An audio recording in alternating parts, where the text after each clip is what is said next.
안녕하세요. 저는 결혼에 있어서 사랑 이전에 사람에 대한 믿음이 얼마나 중요한지 뼈저리게 깨닫게 된 30대 여자입니다. 저는 약사로 일하고 있는데요. 약대 졸업 후 병원에서도 근무하고 그 후 개인 약국 개국하고 제 20대와 30대 초반은 온통 일로만 가득 차 있었습니다. 주변에서는 이제 약국도 차렸으니 좋은 남자 만나 결혼해야지 라며 소개팅도 많이 주선해 주셨어요. 하지만 반복되는 인위적인 만남은 저를 더 지치게만 했습니다. 그리고 저라는 사람 자체가 아니라 제 직업과 수입에만 관심을 보이는 조건만 보는 그런 남자들에게도 많이 질려버렸고요. 그래서 어느 순간부터 소개팅은 일체 받지 않았고 저만의 시간을 즐겼던 것 같습니다. 여행도 다니고 취미생활도 하고 그러면서요. 그러던 어느 날 저는 휴가를 맞이해 힐링을 좀 하고 싶어 홀로 제주도로 떠났습니다. 그리고 정말 우연히 제 인생에서 한 남자를 만나게 되었습니다. 힐링을 목적으로 간 여행이었기에 인적이 다소 드문 곳에 숙소를 정했고 그 근처를 산책하거나 걸으며 혼자만의 시간을 가졌어요. 그러다가 한적한 올레길을 걷게 되었습니다. 이런저런 생각에 빠져 걷는데 그만 발을 헛디뎌 낮은 언덕 아래로 굴러 떨어져 버린 겁니다. 깊은 산속이나 그런 건 아니었지만 발목을 심하게 삐어 꼼짝도 못한 데다 주변에 사람도 별로 없었거든요. 게다가 설상가상으로 주머니에 넣어놨던 핸드폰이 넘어질 때 날아가면서 어디로 갔는지 보이지도 않더라고요. 그 순간 너무 막막한 겁니다. 어떡하지 싶어서 혼자서 어쩔 줄 몰라 하던 그때 어디선가 한 남자가 운명처럼 다급하게 달려와 제게 손을 내밀어 주었습니다. 괜찮으세요? 제가 도와드릴게요. 누구세요? 저는 순간적인 경계가 확 몰려왔습니다. 그 남자는 침착하게 설명을 하더라고요. 아, 놀라지 마세요. 저도 여기 둘레길 지나가던 관광객입니다. 저 멀리서 보니까 넘어지면서 다치신 것 같더라고요. 119에 신고할까요? 네, 부탁 좀 드릴게요. 핸드폰도 어디 갔는지 안 보이고. 예, 잠시만 기다리세요. 그 남자는 바로 구급차를 불러주었습니다. 그리고 구급차가 들어오기 힘든 곳이다 보니 저를 업고 길가까지 내려다 주기도 했습니다. 처음 보는 사람을 이렇게까지 도와주니 너무 고맙더라고요. 그리고 그는 구급차가 올 때까지 같이 기다려주고 구급차 오고 나선 상황도 저 대신 설명해 주었습니다. 저는 고마워서 연락처라도 적어달라고 나중에 꼭 사례라도 하겠다고 했습니다. 그랬더니 그 남자는 아닙니다. 사례는 됐고 괜찮으신지 연락은 한번 주세요. 고맙습니다. 제가 핸드폰이 없어져서 그런데 혹시 뭐 명함이라도... 아, 잠시만요. 저도 등산 나온 거라 뭘 들고 온 게 없거든요. 하면서 가방에서 지갑을 찾더니 마침 명함이 있다며 저에게 주었죠. 고맙습니다. 예, 병원 조심히 가시고 상태 어떤지 저한테도 연락 한번 주세요. 네, 그럴게요. 그때는 경황이 없었는데 나중에 명함을 보니 그 남자는 유명한 온라인 패션 브랜드를 운영하는 대표더라고요. 그 후 저는 그 남자에게 연락을 했습니다. 덕분에 병원 치료도 빨리 받을 수 있었다고 너무 고맙다고요. 그렇게 시작된 저희의 인연은 마치 운명 같기도 했습니다.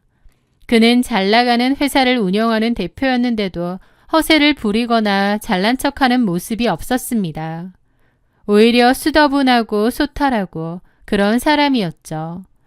저는 그런 그의 모습에 점점 더 매력을 느끼고 깊이 빠져들었습니다.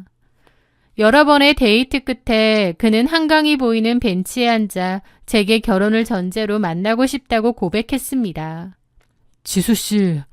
지수씨도 많이 노력하고 산 만큼 저도 이 브랜드를 만들기 위해 정말 노력 많이 했거든요. 꼭 아무도 없는 어두운 터널을 오랫동안 걷는 것처럼요.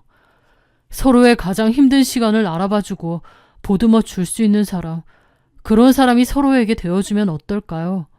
우리 결혼해서 행복하게 살아요. 그의 진심 어린 고백에 저는 망설일 이유가 없었습니다. 그렇게 저희는 세상에서 가장 행복한 부부가 될 준비를 시작했죠. 그런데 문제는 그의 집안이었습니다. 어느 날 그가 저희 집 앞에 찾아왔는데 평소와 달리 어두운 표정이었죠. 오빠, 무슨 일 있어? 표정이 왜 그래? 엄마랑 형 만나고 오는 길인데 실은 결혼 반대가 너무 심하네. 저는 저를 반대하신다는 말에 가슴이 철렁하고 또 의아하기도 했습니다. 제 직업 정도면 사회적으로도 인정받는 직업이었고 딱히 제가 부족하거나 크게 모난 건 없다고 생각했는데 결혼 반대를 하신다니까요. 왜 반대하시는데? 내가 마음에 안 드시는 거야? 아니야, 당신을 본 적도 없는데 어떻게 그래. 그게 아니라 우리 집 문제야. 사실 형은 내가 지금 사업에 더 집중해야 할 때라고 하고 엄마도 아직 내가 결혼하는 게 싫으신가 봐. 이건 절대 자기 문제가 아니라 우리 집 문제일 뿐이야. 그리고 내가 해결할 수 있어. 남친은 몇 번이나 제 잘못이 아니고 자기 집안의 문제라고 했지만 저는 찜찜했습니다. 꼭 저 때문에 결혼 반대를 하는 것 같았거든요. 하지만 그는 그런 제 마음을 읽었는지 다시 말을 했습니다. 실은 우리 엄마랑 형이 좀 유별나. 근데 솔직히 우리 결혼에 다른 사람 의견 다 필요 없다고 생각해. 나는 무슨 일이 있어도 결혼할 거거든. 엄마가 반대하든 형이 반대하든 그런 거 상관없어. 나는 자기가 좋고 자기랑 결혼할 거고 절대 그 마음은 변하지 않아. 약속해. 그러니까 조금만 기다려줘. 내가 설득할 수 있으니까. 그의 단단한 눈빛과 진심 어린 약속에 저는 불안감을 떨쳐낼 수 있었습니다. 그 남친은 가족들을 설득한 모양이었고 조금 시간이 걸리긴 했지만 어쨌든 저희는 시댁의 껄끄러운 허락을 받긴 했습니다. 그리고 상견례를 했죠. 남친의 어머님과 아주버님은 별로 표정이 좋지 않았습니다. 그게 저도 걸리고 저희 부모님도 걸려하셨어요. 하지만 남친은 엄마가 원래 표정이 없다, 형도 그렇다, 그리고 결혼해서 문제가 생기면 자기가 다 해결할 거다, 그러니 걱정하지 말라며 저를 안심시키려 했습니다. 저도 남친 하나 보고 하는 결혼이니 전적으로 그를 믿었고요. 그렇게 모든 결혼 준비가 끝이 나고 결혼식을 올렸습니다. 물론 결혼식까지도 시어머니와 아주버님의 표정은 어두웠지만 그래도 괜찮았어요. 저는 제 옆에서 환하게 웃고 있는 남편의 얼굴만 보려 애썼습니다. 그때까지만 해도 결혼에 꼴이 냈으니 모든 게 다 해결됐다고 생각했습니다. 듬직하고 멋진 남편을 동반자로 얻었으니 행복하고 재미있게 잘 살고 싶었죠. 저희는 식이 끝나고 곧바로 하와이로 신혼여행을 떠났습니다. 하와이의 푸른 하늘 아래서 너무 행복하고 좋았죠. 그렇게 꿈같던 신혼여행을 다녀왔고 한국으로 돌아왔습니다. 좀 피곤했지만 곧바로 시댁에 인사를 드리러 가는 게 예의 같아서 공항에서 바로 시댁으로 갔습니다. 신혼여행은 어땠냐는 어머님의 말씀에 너무 좋고 행복했다고 웃음 지었는데 어쩐지 어머님의 표정이 썩 밝지가 않더라고요. 뭔가 저에게 할 말이 있으신 것 같은데 안 하시는 것 같은 느낌도 들고요. 그러다 남편과 아주버님이 잠깐 자리를 비우게 되었습니다. 아주버님이 차에 대해서 물어볼 게 있다고 잠깐 나오라고 한 거죠. 그렇게 집에는 시어머니와 저 단 둘만 남게 되었습니다. 남편이 나가고 저는 가만히 앉아 있는데 어머님이 갑자기 심각한 표정으로 나간 걸 확인하더니 제 앞에 마주 앉았습니다. 그리고는 제게 아주 나직하고 의미심장한 목소리로 할 말이 있다고 하시는 거예요. 뭔데요, 어머니? 그런데 어머님은 곤란한 표정을 지으시면서 혼잣말로 이걸 말해야 되나 말아야 되나 그러시기도 하는 겁니다. 그 모습에 저는 더 어리둥절했죠. 왜 그러시는데요? 편하게 말씀하세요, 어머님. 아가, 내가 결혼 전에 반대 많이 한 거 알고 있지? 네, 알죠. 그거 성훈이가 뭐라든? 아, 그냥 개인적인 집안일 때문이라고 했고 구체적으로는 얘기 안 했는데요. 그래? 그렇게 말하든? 저는 속으로 많은 생각이 들더라고요. 무슨 얘기를 하려고 이러시나 싶기도 하고요. 내가 결혼 반대한 이유가 있다. 그건 다 너를 위한 거였어. 네? 저를 위한 거라고요? 어머님은 황당한 얘기를 하시더라고요. 물론 그때는 네 얼굴도 못 봤지만 어쨌든 나도 자식 키우는 어미 입장 아니냐. 너는 직업도 번듯하고 뭐 하나 빠질 것 없는 그런 처잔데 우리 둘째 아들하고 결혼이라니. 내 욕심에 이거 모른 채 하면 안 되겠더라고. 라고 하시는 겁니다. 저는 영문을 모르겠어서 말씀드렸죠. 무슨 소리세요, 어머님. 성훈 오빠가 뭐 어때서요. 자기 사업도 하고 있고 성품도 훌륭하고 오히려 제가 더 부족한데요. 그러자 어머님은 고개를 가로저었습니다. 그런 이유가 아니야. 누가 부족하고 낮고 그런 게 아니라고. 네? 언제 들어올지 모르니까 내가 빨리 얘기하마. 결혼 전에 했어야 되는데 할까 말까 계속 망설였어. 근데 지금이라도 해야 될 것 같아. 어차피 너네 아직 혼인신고도 안 했잖니. 네, 그렇죠. 무슨 말씀을 하시려는 걸까 긴장이 확 되었습니다. 그런데 어머님은 혹시 다시 들어올까 현관문 쪽을 살피시더니 주머니에서 사진 한 장을 꺼내시는 거예요. 그 사진을 본 저는 깜짝 놀라 입이 떡 벌어지고 숨까지 멎었습니다. 왜냐면 그 사진 속에는 제 남편이 낯선 여자와 함께 턱시도와 웨딩드레스를 입고 환하게 웃고 있었거든요. 그러니까 남편의 웨딩 사진이었던 거죠. 아니, 이게 무슨...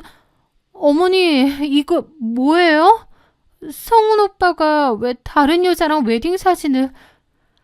너한테 아무 얘기도 안 하지? 네. 그럴 줄 알았다.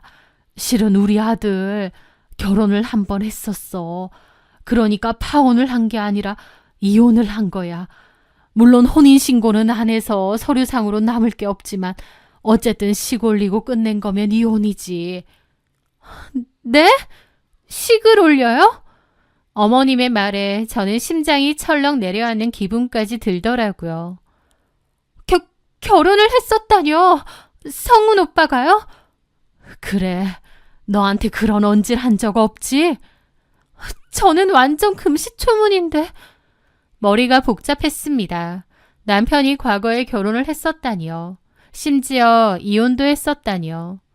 머리가 어질어질한데 그 뒤의 말들은 더 충격적이었습니다. 더 충격적인 건 이혼 사유야. 이혼 사유가 뭔데요? 실은 얘한테 손찌검을 했거든. 얘가 그 일로 고소하겠다고 했는데 어쨌든 서류상으로 뭐 남기면 안 되겠다 싶어서 겨우겨우 돈으로 무마시킨 거야. 내가 그때 얼마나 고생했는지 얘한테 싹싹 빌었다니까. 폭행이라고요? 이 여자를요? 그렇다니까. 말도 안 됐습니다. 제가 아는 제 남편은 정말 착하고 순하고 길가에 죽어가는 지렁이까지 지나치지 못하고 나뭇가지로 집어서 풀숲에 옮겨주는 그런 사람이에요. 그렇게 착하고 인성 바른 제 남편이 저 몰래 결혼해 이혼까지 하고 게다가 심지어 전처를 때리기까지 했다뇨. 그 어떤 말도 믿어지지가 않았습니다.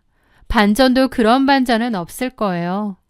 저는 심장이 터질 듯이 뛰고 식은땀까지 났습니다. 그런데 어머님은 계속 말을 하시더라고요.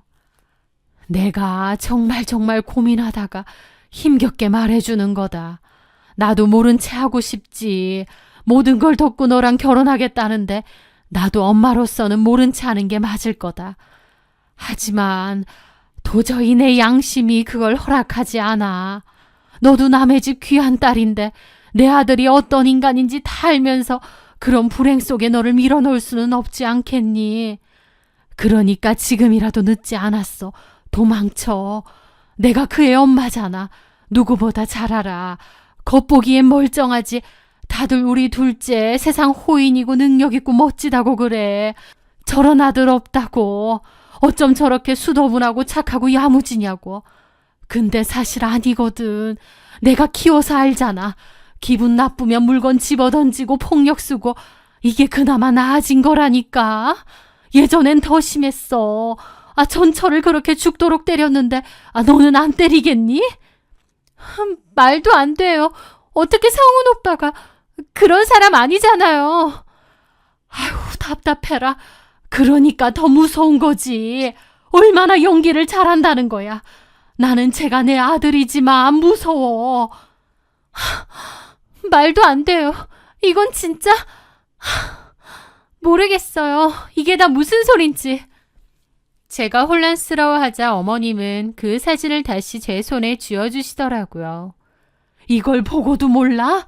이게 진실이야. 바로 이게. 그 사진은 다시 봐도 충격이었습니다. 근데 너 절대 이거 성훈이한테 보여주면 안 된다. 그리고 내가 이런 말 했다는 것도 절대 말하면 안 돼. 솔직히 너는 이혼하고 남남되면 그만이지만 나는 어쨌든 성훈이랑 부모 자식간이잖아. 내가 이런 얘기 몰래 너한테 했다는 거 알아봐라. 걔 나한테도 해코지할 거야. 엄마라고 해도. 말도 안 돼요. 성훈 오빠가 어떻게... 아이고 답답해 정말. 몇 년 사귄 네가 잘 알겠니? 엄마인 내가 잘 알겠니? 너를 위해서 하는 말이라니까. 하여튼 그 사진은 가방 안에 넣어도 절대 들키지 말고 이 사진 보고 고민해 보란 말이야. 저는 일단 어머님이 하라는 대로 했습니다. 사진을 가방 안에 넣었는데 손이 너무 떨리더라고요. 나는 너를 위해서 얘기해 준 거야. 세상 어느 시어머니가 지 자식 흠을 이렇게 다 얘기해 주니. 내가 양심 있는 사람이니까 이렇게 말하는 거다. 좀 늦긴 했지만 너는 나한테 고마워해야 해. 너무 혼란스러워서 지금은 아무 생각이 안 나요. 어쨌든 나는 얘기했고 선택은 네가 하는 거다. 네 팔자는 네가 만드는 거야. 내가 이런 말 한 거 절대로 성훈이한테 말해서는 안 돼. 알겠니? 네, 어머님 얘기는 안 할게요. 그래. 그리고 웬만하면 같이 살지 마. 내 자식이지만 쟤는 같이 살 수 있는 인간이 아니야. 그냥 혼자 사는 게 맞아. 여튼 너도 똑똑한 애니까 내 말 무슨 말인지 잘 알 거다. 내가 무슨 심정으로 말했는지도 알 거고 현명하게 판단해. 그리고 이혼할 때는 절대 내 핑계 대지 말고 그냥 성격 차이라던가 하여튼 적당히 둘러대. 괜히 이런 과거 다 안다고 하면 성훈이 쟤 어떻게 폭발할지 몰라. 너도 예전에 걔처럼 때릴지 모르고 우리 집 불이라도 지를지 모른다. 네? 불이요? 그래. 내가 너한테 양심껏 알려준 대가로 우리 집 불이라도 지르면 어떡하니. 그만큼 폭력적이고 무서운 애라니까. 하여튼 잘 생각하고 결정해. 그때 마침 남편이 들어왔습니다. 어머님은 아무 일 없다는 듯 웃으며 남편과 아주버님을 맞이하더라고요. 왔어? 이름 보고 온 거야? 예, 어머니. 형이 차에 뭐 좀 봐달라고. 그랬구나. 하긴 우리 성훈이가 그런 거 잘 알지. 어머님은 일어나려다가 저한테 작게 말하시더라고요. 티내지 마라. 표정 풀고. 하지만 저는 너무 충격이 커서 도저히 표정이 풀리지가 않았습니다. 제가 식은땀을 흘리고 몹시 굳어있자 남편도 놀랐죠. 자기야, 괜찮아? 갑자기 무슨 땀을 이렇게 흘려? 어디 아파? 그러면서 제 이마에 손을 대려는데 저는 너무 놀라 확 뒤로 물러났습니다. 그 모습에 남편도 눈이 동그래졌죠. 남편의 그 얼굴이 제가 아는 사람이 아닌 것처럼 낯설고 무섭더라고요. 왜 그래? 아니, 피곤해가지고 갑자기 몸살이. 몸살이? 아유, 신혼여행 갔다가 와가지고 힘든가 보네. 그만하고 얼른 집에 가서 쉬어. 새하기 힘들겠다. 그래야겠어요. 자기야, 일어나자. 그렇게 집으로 돌아가는 길, 저는 너무나 혼란스러웠습니다. 남편은 제가 걱정된다며 자꾸 저를 살폈지만 어쩐지 남편이 낯설고 무서워서 그 공간이 너무 불편해지더라고요. 저를 속이고 과거에 결혼도 했었고 심지어 그 여자를 죽도록 때렸다니 너무 섬뜩하고 무섭고 믿기지가 않았죠. 집에 오자마자 저는 몸이 좀 안 좋다고 방으로 들어가 쉬었습니다. 그리고 아까 어머님이 하신 얘기를 곰곰이 돌아봤습니다. 어머님이 자기 아들에 대해 저렇게까지 말할 정도면 남편이 저에게 철저히 숨기고 있는 진짜 모습은 얼마나 끔찍할지. 그 후 저는 엄마가 편찮으시다는 핑계를 대고 친정에 가서 지냈습니다. 저에게는 고민할 시간이 필요했으니까요. 그러면서 어머님의 말을 생각하고 또 생각했죠. 어머님이 주신 사진도 다시 보고요. 말도 안 된다는 생각이 들면서도 그 사진이 증거였습니다. 남편은 전화가 자꾸 왔고 어머님 어떠시냐 나는 안 가도 되느냐 했는데 저는 이런저런 핑계를 대며 남편을 만나지도 않았습니다. 제 머릿속은 온통 지옥이었습니다. 제가 알던 그 다정다감하고 착한 남자와 아내를 폭행하고 이혼당했다는 악마의 모습이라니요. 게다가 저를 속이기까지 했고요. 당장이라도 남편에게 따질까 싶으면서도 저를 위해 얘기해준 어머님을 생각하자면 절대 말하면 안 됐습니다. 어머님이 곤란해지실 테니까요. 어머님이 거짓말을 하신 건가 싶으면서도 제 손에는 명백한 증거 사진이 있었고 그런데 아무리 생각해도 제가 아는 남편은 그럴 사람이 아닌 것 같고 이걸 대놓고 물어볼 수도 없고 진짜 미치겠더라고요. 그런데 제가 의도적으로 남편을 피하니까 결국 남편이 약국을 찾아왔습니다. 그리고 도대체 뭐 때문에 이러느냐고 자기가 뭘 잘못했느냐고 묻더군요. 남편도 이런 식이면 어떻게 앞으로 같이 사느냐고 자기한테 왜 이러냐고 따졌습니다. 남편도 제가 자꾸 피하니 너무 힘들었다고 하면서요. 그런데 남편의 그 말을 들으니 저도 울분에 찼습니다. 당신이 나만큼 힘들어? 내가 누구 때문에 이러고 있는데 이게 다 당신 거짓말 때문이잖아. 저는 결국 지르고 말았습니다. 그런데 남편이 황당한 표정을 짓더라고요. 그게 무슨 말이야? 내가 뭘 거짓말을 해? 저는 가방 안에서 남편의 웨딩 사진을 꺼냈습니다. 그리고 내밀면서 말했죠. 내가 오빠가 뭔가 수상해서 심부름센터에 의뢰했어.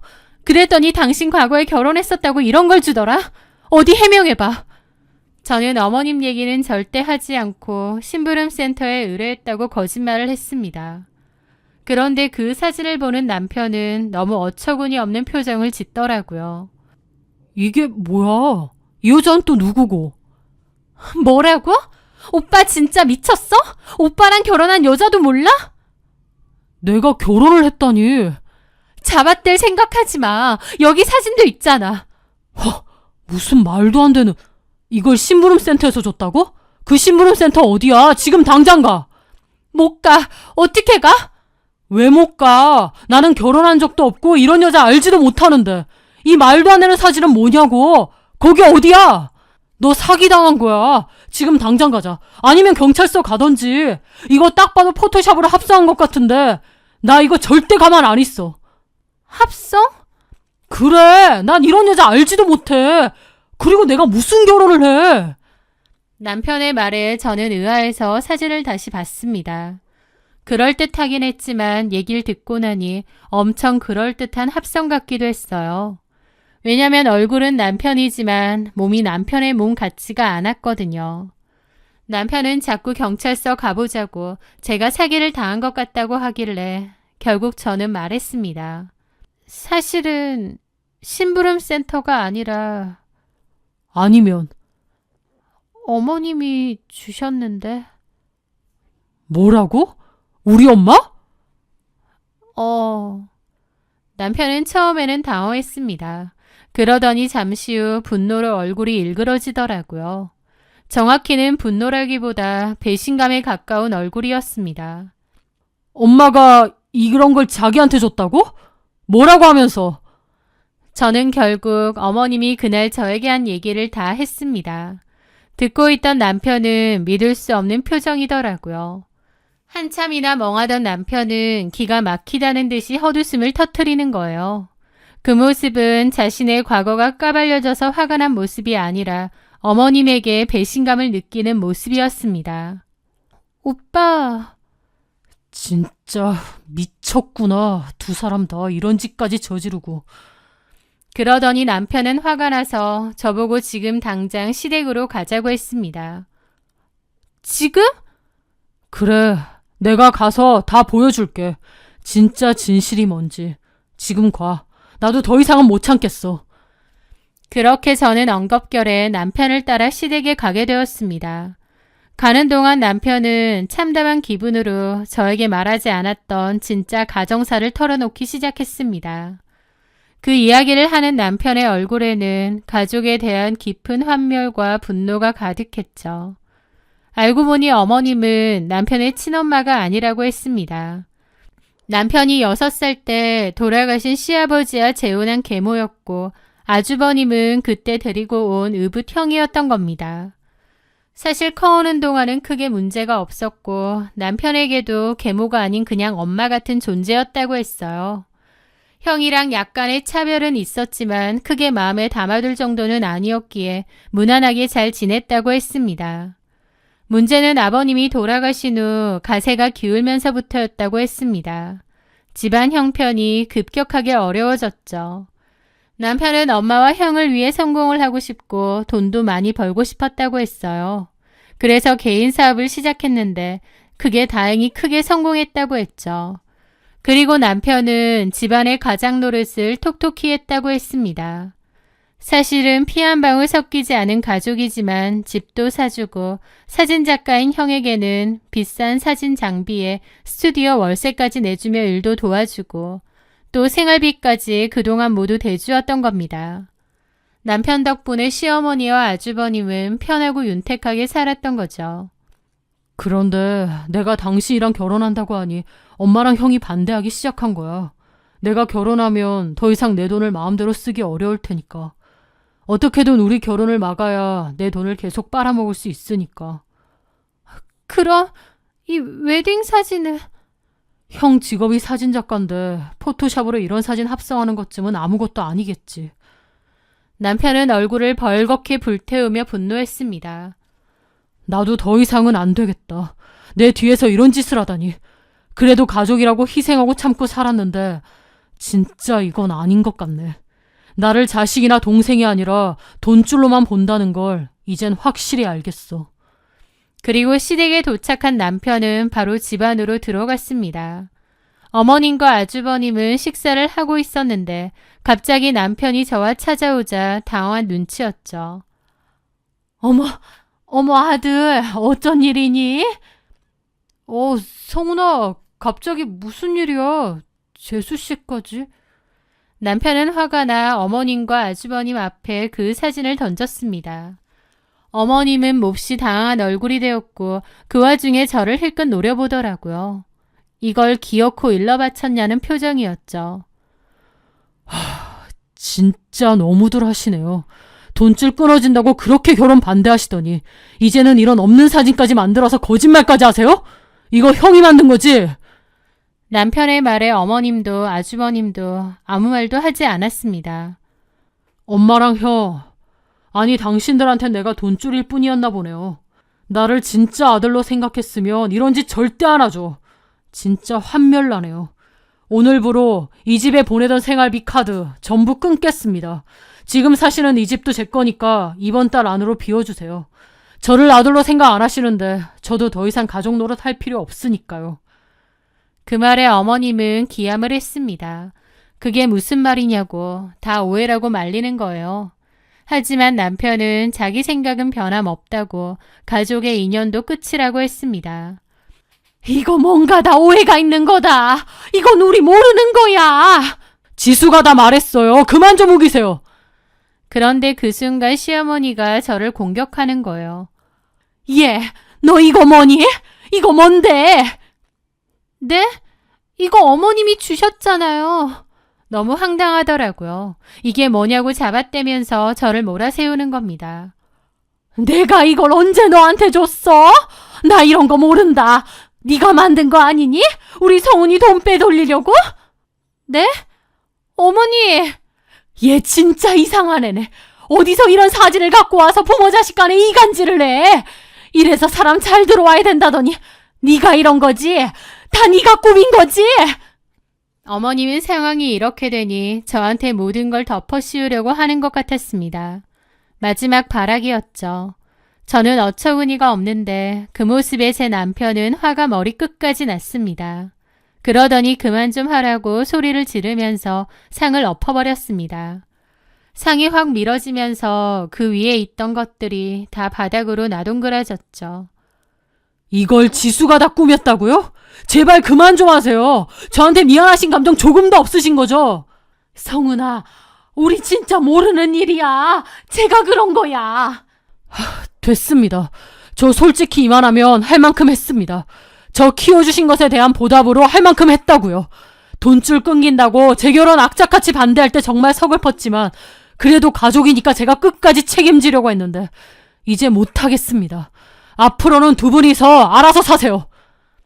분노가 가라앉은 그의 얼굴에는 깊은 허탈감과 슬픔이 어려 있었습니다. 남편은 제 손을 잡고 그곳을 나갔고 등 뒤에선 아주버님이 어머님더러 그러게 내가 이건 하지 말자고 안 했느냐고 어쩔 거냐고 소리를 지르는 게 들리더라고요. 남편은 참담한 심정으로 집으로 왔고 저도 아무 말 하지 않고 그의 곁을 지켰습니다. 집으로 돌아와 남편에게 미안하다고 했습니다. 여보, 미안해. 나는 당신이 나를 속이는 건가 했는데. 아니야. 엄마랑 형이 문제지 당신이 무슨. 그런 사진까지 봤는데 어떻게 안 믿겠어. 어머님이나 아주버님이나 정말 너무하시네. 결혼 반대했던 것도 그런 이유였던 거야? 결혼하고 나서 자기한테 다 얘기하려고 했는데 내가 너무 늦게 말한 것 같아. 내가 미안해. 아니야. 내가 오히려 미안하지. 저는 남편이 안쓰러워 안아주었고 남편도 뜨거운 눈물을 흘렸습니다. 가족에 대한 상처와 함께 허탈함 그리고 드디어 모든 게 끝났다는 해방감의 눈물이었겠죠. 그 사건 이후 남편과 저는 더욱 단단해졌습니다. 이제는 그 누구도 저희 사이를 흔들 수 없었죠. 저희는 그 누구보다 행복하게 잘 살고 있고요. 들리는 소문에 의하면 아주버님은 스튜디오를 정리했다고 했습니다. 실력이 그렇게 좋은 분은 아닌데 남편이 그동안 일거리도 알아봐주고 월세도 그렇고 많이 도와줬다고 했거든요. 하지만 남편의 도움이 사라지니 결국 모든 걸 다 정리할 수밖에 없었던 거죠. 지금은 근근히 결혼식 사진작가 일 하면서 살고 있다고 하더군요. 남편이 사는 집에서도 쫓아냈기 때문에 어머님과 아주버님은 작은 방 하나 빌려서 둘이서 살고 있다고 했습니다. 당연히 차도 다 빼앗고요. 어머님은 이것 보라며 결국 며느리 잘못 들어와서 우리를 내쫓은 거라고 했다는데 끝까지 뭘 잘못하신 건지도 모르는 것 같더라고요. 아무리 친자식이 아니라고 해도 평생 부모-자식 관계로 살았으면서 둘째 아들을 끝까지 자식이 아니라 그저 끊기면 안 되는 돈줄로만 보신 것 같습니다. 남편도 그동안은 가족이라는 이름 아래 도와주고 희생하며 살았지만 그 추악한 진실을 보고 나서는 더 이상 희생하고 싶지 않아졌던 거죠. TV에서 어떤 연예인이 가족에게 모든 걸 바쳤지만 결국 이용만 당했다며 우는 모습을 본 적이 있습니다. 그때는 그저 안타깝다고만 생각했는데 제 남편의 사정이기도 하다는 걸 깨닫게 되자 놀랍기도 하고 또 한편으로 마음이 많이 아팠습니다. 이제 그런 아픈 이야기를 모두 알았으니 남편을 더더욱 토닥여주고 싶고 열심히 잘 살아왔다고 이제는 내가 진짜 가족이 되어주겠다고 위로해주고 싶습니다. 가족 문제로 힘들어하는 누군가에게 그래도 가족이니까 참고 살라는 말이 얼마나 큰 폭력이 될 수 있는지 저는 압니다. 때로는 내 인생을 갉아먹는 관계라면 가족이라 해도 과감하게 잘라낼 용기도 필요하다고 생각해요. 착하게만 살아온 제 남편, 이제는 제가 그의 곁에서 가장 든든하고 힘이 되어주는 가족이 되어 그 누구보다 행복하게 살게 해주고 싶습니다. 제 이야기 끝까지 들어주셔서 감사합니다.